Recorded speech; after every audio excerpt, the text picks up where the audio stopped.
આપણે ગાજરને સરસ સોલી લીધા છે, તો આપણે પાછળનો ભાગને કાઢી લેવાનો છે. કાઢીને આપણે સાઈડમાં રાખી દઈશું. કડક આવે છે અને પાછળનો ભાગ આપણે કાઢી લેવાનો હોય છે. આપણે પાછળનો ભાગ કાઢી લીધો છે. હવે આપણે આનું શીણ કરવાનું છે. આપણે આનાથી શીણ બનાવવાનું છે. એનું ગામડાના ગાજર છે એટલે સરસ ગાજરનો હલવો બનશે, સ્વાદિષ્ટ હોય ને. આપણે આ ગામડાના ગાજર છે અને આપણે આ અમદાવાદના ગાજર છે. તો તમને એવું લાગે કે કેમ એટલો બધો ડિફરન્સ છે? આ એકદમ દેશી ગાજર હોય છે, તો એનો હલવો સરસ થાય છે. તો એટલે આપણે દેશી ગાજર છે અને એટલે આપણે અમદાવાદના ગાજર છે. આપણે ગાજરને સરસ છીણી લીધા છે, છીણીને કમ્પ્લીટ કરી નાખ્યા છે.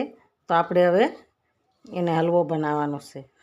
તો હલવો બનાવવા માટે આપણે ગેસ ઉપર ચડાવવું પડશે. થઈ ગયો ને એકદમ મસ્ત સુપર હલવો બનાવવાનો છે. આપણે ગાજરનું શીણ કર્યું છે ને હલવો બનાવવા માટે, તો આપણે આને એકદમ લાડવો વાળી દઈશું. આમાંથી પાણી નીકળે છે. અત્યારે શિયાળાના ગાજર છે ને, તો એની અંદર પાણી હોય છે, તો પાણી આપણે કાઢી નાખવાનું છે. પાણી કાઢી અને આપણે પેનમાં એડ કરવાનું. આપણે પેનમાં એડ કરીશું. ઘી લેશું. ઘી આપણે 2 ચમચી ઘી એડ કરવાનું છે. તો આપણે 2 ચમચી આપણે ગેસને ચાલુ કરીશું. ગેસ ચાલુ કરી નાખ્યો છે આપણે. હવે આપણે આને હલાવવાનું છે. હલાવીને આપણે ગાજરને શેકી લેવાના છે. ઘીમાં શેકીએ એટલે સરસ થઈ જશે.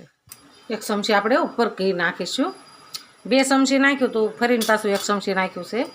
આપણે ગાજર સરસ આપણા શેકાઈ ગયા છે. ગાજરનું શીણ સરસ સડી ગયું છે. તો આપણે હવે આમાં દૂધ નાખીશું. તો આપણે દૂધ લીધું છે, તો આપણે એમાં દૂધ એડ કરવાનું છે. હવે આપણે ઘરની મલાઈ એડ કરીશું. આપણે ઘરની મલાઈ છે તો એ આપણે એડ કરી દઈશું.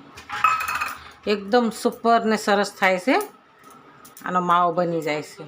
શેકાશે ને એટલે સરસ દૂધ બળી જશે એટલે માવો થઈ જશે. આપણે દૂધ નાખ્યું છે, થોડી વાર એને ઢાંકી દેવાનું છે. 5 મિનિટ આપણે ઢાંકી દઈશું. આપણે થોડી વાર થઈ ગઈ છે. દૂધ આપણું એકદમ સડી ગયો છે સરસ. આપણે થોડી વાર એમનો દૂધ બળવા દેવાનું. આપણે થોડોક ફ્રૂટ કલર લીધો છે, તો એ આપણે થોડોક ફ્રૂટ કલર આપણે એમાં નાખવાનો છે. તો આપણે દૂધની અંદર એડ કરીશું થોડોક અમથો, અને આપણે દૂધમાં કોળીને અંદર નાખવાનું છે. દૂધ હવે આપણે હોવા મળ્યું છે. દૂધ બધું પી જાય છે. આપણે એમાં ફ્રૂટ કલર એડ કરીશું. આપણું દૂધ બધું એકદમ સરસ સોફ્ટ થઈ ગયું છે. અંદર સરસ જોઈ શકો છો તમે. તો આપણે આની અંદર ખાંડ એડ કરવાની છે. આપણે 1 કપ ખાંડ લીધી છે, તો આપણે એ અંદર એડ કરવાની છે. અને આપણે અડધો કપ 1.5 કપ નાખવાની છે ખાંડ. આપણે એને મિક્સ કરી દેવાનું. ગેસ થોડોક ધીમો કરી દેવાનો છે.